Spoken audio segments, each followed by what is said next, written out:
3 अक्टूबर 1969 संपूर्ण समर्पण की निशानियां। किसको देखते हो? कौन? किसको देख रहे हो? 2-3 ने अपना अपना विचार सुनाया। आज बाप दादा अपने पूर्ण परवानों को देख रहे हैं, क्योंकि कहाँ तक परवाने बने हैं वो देखने आए हैं। वैसे तो परवाने शमा के पास जाते हैं, लेकिन यहाँ तो शमा भी परवानों से मिलती है। आपको मालूम है जो संपूर्ण परवाने होते हैं उनके लक्षण क्या हैं और परख क्या है? हर एक ने सुनाया। आप सबने जो सुनाया वो यथार्थ है। मुख्य सार तो यही निकला कि जो परवाने होंगे वो एक तो शमा के स्नेही होंगे, समीप होंगे और सर्व संबंध उस एक के साथ ही होंगे। तो सर्व संबंध, स्नेही, समीप और साहस।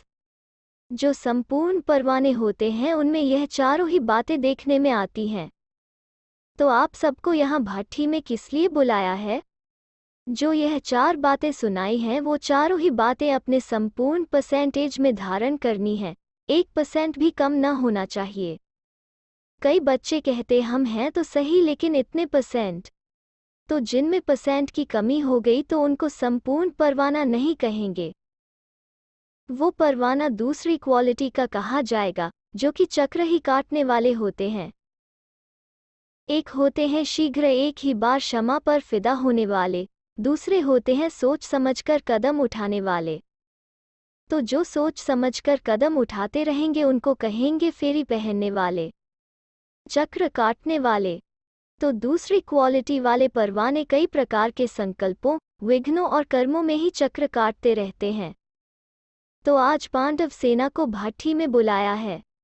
कहीं पर भी कोई फैक्ट्री होती है तो जो बढ़िया फैक्ट्री होती है उसकी छाप लगती है। अगर उस फैक्ट्री की छाप नहीं होती है तो वो चीज़ इतनी नहीं चलती है। इस रीति आप भी जो भाठी में आए हो तो यहाँ भी छाप लगाने के लिए आए हो। ट्रेडमार्क होता है ना? आप फिर कौन सी छाप लगवाने लिए आए हो? संपूर्ण सरेंडर या संपूर्ण समर्पण का छाप अगर नहीं लगा तो मालूम है कि क्या होगा? जैसे छापा न लगी चीज की वैल्यू कम होती जाती है, उसी रीति से आप आत्माओं की भी स्वर्ग में वैल्यू कम हो जाएगी। तो अपनी राजधानी में समीप आने लिए यह छापा लगाना ही पड़ेगा। माताओं को तो नष्टोमोहा का मंत्र मिला और पांडव सेना को संपूर्ण समर्पण का। पांडवों का ही गायन है कि गल कर खत्म हो गए। पहाड़ों पर नहीं लेकिन ऊंची स्थिति में गल गए। निचाई से बिल्कुल ऊपर जो अव्यक्त स्थिति है उसमें गल गए, अर्थात उस अव्यक्त स्थिति में संपूर्णता को प्राप्त हुए। यह पांडवों का यादगार भी है। उस यादगार की याद दिलाने और प्रैक्टिकल में लाने लिए भट्टी मिली है। संपूर्ण समर्पण किसको कहा जाता है? जो संपूर्ण समर्पण अर्थात तन मन धन और संबंध समय सब में अर्पण। अगर मन को समर्पण कर दिया तो मन को बिना श्रीमत के यूज नहीं कर सकते। धन को श्रीमत से यूज करना तो सहज है, तन को भी यूज करना सहज है, लेकिन मन सिवाय श्रीमत के एक भी संकल्प उत्पन्न नहीं करे। इस स्थिति को कहा जाता है संपूर्ण समर्पण। इसलिए ही मनमनाभव का मुख्य मंत्र है। अगर मन संपूर्ण समर्पण है तो तन मन धन समय संबंध शीघ्र ही उस तरफ लग जाते हैं। तो मुख्य बात ही है मन को समर्पण करना, अर्थात व्यर्थ संकल्प विकल्पों को समर्पण करना। वो ही परख है संपूर्ण परवाने की। संपूर्ण समर्पण वालों को मन में सिवाय उनके बाप दादा के गुण, कर्तव्य और संबंध के कुछ और सूझता ही नहीं।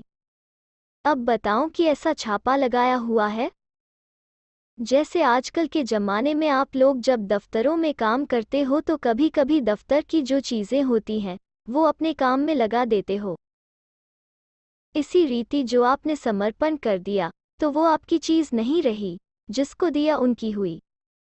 तो उनकी चीज़ को आप अपने कार्य में यूज़ नहीं कर सकते हो। लेकिन संस्कार होने के कारण कभी कभी श्रीमत के साथ मनमत, देह अभिमान अपने की मत, शूद्रपने की मत कहीं यूज कर लेते हो। इसलिए ही कर्मातीत अवस्था व अव्यक्त स्थिति सदा एक रस नहीं रहती है, क्योंकि मन भिन्न भिन्न रस में है तो स्थिति में भिन्न भिन्न है। एक ही रस में रहे तो एक ही स्थिति रहे। बाप दादा बच्चों को हल्का बनाते हैं और बच्चे जानबूझकर अपने पर बोझ ले लेते हैं, क्योंकि 63 जन्मों से विकर्मों का बोझ, लोक मर्यादा का बोझ उठाने के आदी बन गए हैं। इसलिए बोझ उतार कर भी फिर रख लेते हैं। जिनकी जो आदत होती है वो आदत से मजबूर हो जाते हैं ना। इसलिए अपनी आदत होने कारण अपनी जिम्मेदारी फिर अपने पर ही रख देते हैं। एक एक पांडव अगर संपूर्ण समर्पण बनकर ही निकले तो बताओ क्या होगा। जब पांडव सेना तैयार हो जाएगी तो कौरव और यादव मैदान में आ जाएंगे और फिर क्या होगा? आपका राज्य आपको प्राप्त हो जाएगा।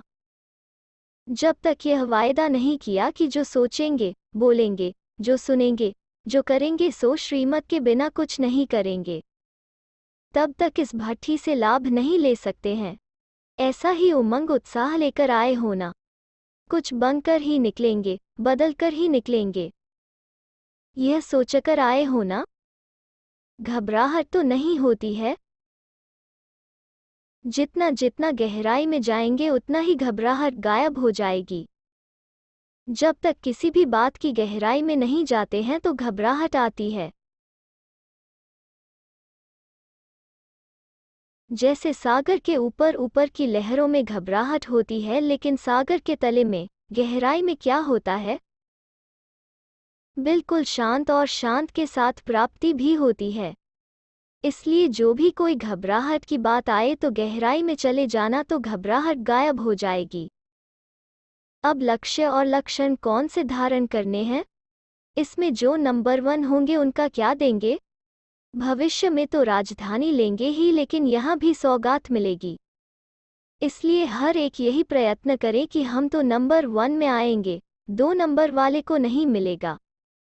जो विन करेंगे वो 1 नंबर पाएंगे। विन करने की कोशिश करो तो 1 बन जाएंगे। अच्छा, आपको बिंदी लगानी है, वह बिंदी रूप ही हो। टीके कितने प्रकार के होते हैं? आज आपको डबल टीका लगाते हैं, संगम पर निरोगी बनने का और भविष्य में राजभाग का। बिंदी रूप की स्मृति रखने के लिए बिंदी लगाते हो। बिंदी लगाते लगाते बिंदी बन जाएंगे। कोई भी व्यर्थ संकल्प आए तो उनको बिंदी लगा दो तो बिंदी बन जाएंगे।